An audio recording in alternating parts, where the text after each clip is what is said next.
So there's normally an elimination period, and I call this the deduction period. And what this is that most policies make you wait a certain period of time before the insurance carrier's money kicks in to pay for the benefit. Some of that elimination period could be 30 days. I've seen only as long as 90 days. So if you qualify for benefits on June 1, you would wait. Well, you'd have to wait if it's a 90-day elimination period for the policy in question, then you would get the benefit on 9/1. So if you qualify on 6/1, the benefit would start to pay out on 9/1. That's basically an elimination period, and that's how they work. There are some policies, by the way, that don't even have an elimination period. The policy starts paying immediately. So they run quite a bit. They run in many different ways. These components, you can create a policy in many different ways, and consequently, the costs can be, really quite different from one policy to the next, depending on the components that you put into it. Inflation protection, I've already mentioned this one. I am a big fan. I would have an inflation component on the policy. For filing a claim, so how do you qualify? So you get a policy, how do you qualify for the policy to pay out? One of two ways. Either you have a cognitive disorder, so you're a danger to yourself, think Alzheimer's or dementia, or you cannot perform 2 of 6 ADLs, or activities of daily living, like I mentioned before. So if you can't transfer and you can't dress yourself, and perhaps the reason for that is because you had a mini stroke and you still have paralysis or will have paralysis on half your body, and you can't button a shirt, you can't, dress yourself. And certainly, getting out of bed or out of a chair when you only have use of half your body is very difficult.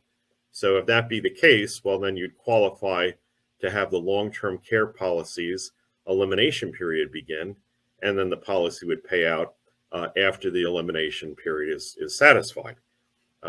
So I had a situation, by the way, that a client reached out to me for assistance because they were having difficulty getting their policy to pay out.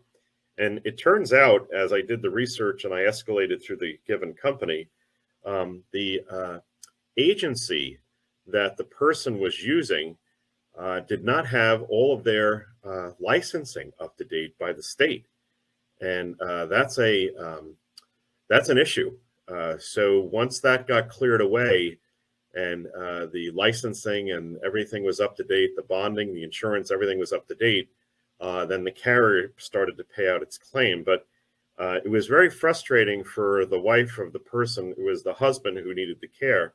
It was very frustrating for her, but I did get engaged and involved in it. But I have to tell you, the fact that the carrier had these checks and balances in place and that they weren't paying some entity that would just kind of run off with the money, and they did that background check to show that, hey, they weren't up to date on everything, I think it was in the long term in the best interest of the client. So it got all squared away within a couple of days when we realized what the issue was.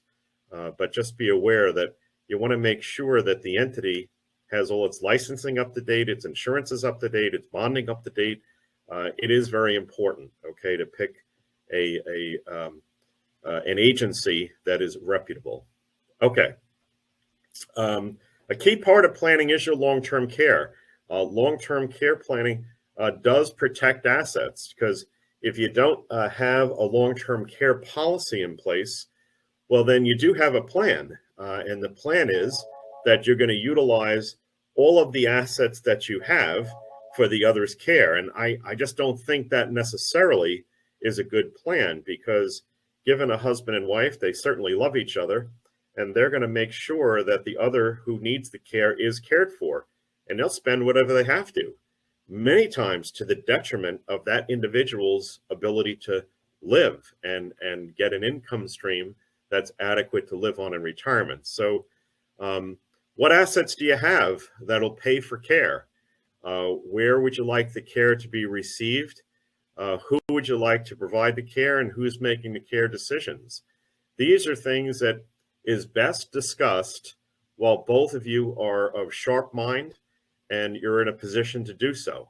And this way you put a plan together that is well thought out, and everyone is participating instead of putting a plan together that is rushed because you have someone with a care issue right then, and perhaps the person with the care issue now can't communicate and indicate what their needs are. So it's a key part of your overall planning. And I know it's not been to date. Well, and that's because you've never been the age you're at to date. And this is kind of very important. I personally have long-term care, as does my wife. So I would make sure that this is an element of your planning. And so in that regard, so what is your plan? Well, I don't have one. My spouse will take care of me. Ooh, that's a tough one. My children will take care of me. I do hear that a lot. And Medicare will pay. So let's just look at each one. As I said before, if you don't have a plan, you really do have a plan. And that means you're going to spend everything you have. And I just would caution one to do that.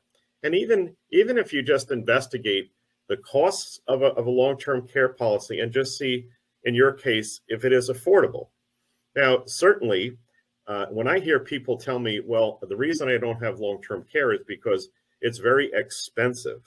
And I just have to ask the question, as compared to what? What are we comparing it to? And if you're comparing it to paying for the care out of pocket, well, the premium's cheap. Foothills right here in Montgomery, in Hillsborough, that is a full-fledged nursing facility. I believe, last I looked, their monthly cost is about $12,000 a month. That would be out of pocket if you didn't have a care policy. The care policy is not $12,000 a month. It's leveraged money, and that's why I recommend it. So my spouse will care for me. Well, in many cases, this is the case. And let me just tell you, this is very stressful for the spouse that's caring for the person who needs the care, because it's a 24-hour by 7-day-a-week job. There's no break. It is very, very trying and stressful on the family. And in many times, the caregiver who is providing the care gets sick as well. It's just not an ideal situation.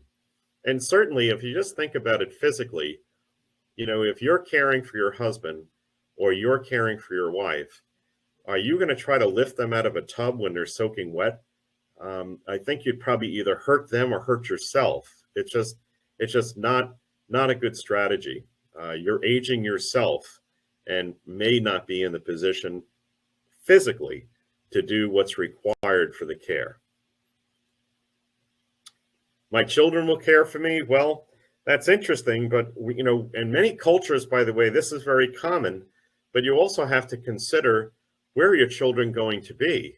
It's very much a global economy. They may not even be very local anymore, which would mean they would have to take a work vacation or a work sabbatical, which they may or may not be able to do because they may not be close enough to do so. Do they have children of their own to care for? I had a situation with a retired teacher, and she had one son. And I just conversed with her and asked her, what is your long-term care plan? And, she was in the situation that she could afford a long-term care plan. But she said, well, my daughter-in-law is going to care for me. That's what's going to happen. And meanwhile, the son and daughter-in-law have 5 children, and they're all under, I think the oldest is a freshman in high school, and the youngest, I think, is in 2nd or 3rd grade. And I'm just sitting there thinking that I'm not sure that they have the bandwidth to care for you when they have their children in high school, soon to go off to college and grammar school. So it was interesting. And I did recommend to the person, I think you probably want to get a long-term care policy and be independent of that, just in case they're not able to help you. But that's what I'd say. I would also say that, would you rather have your child be the provider of the care, or would you rather have them manage the care? I think it's so important to manage the care and not provide it. It's very, very stressful to provide the care, and you get short, you get frustrated. I can speak firsthand that my mom had dementia, and it's very hard to remain patient. It really is. And if you're there every single day, it's even harder. It really is.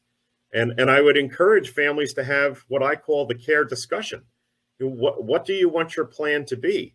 And have that discussion when cognitively you're sharp to do so, and you're not rushed to do it. I just think it's so important, just a little bit of planning.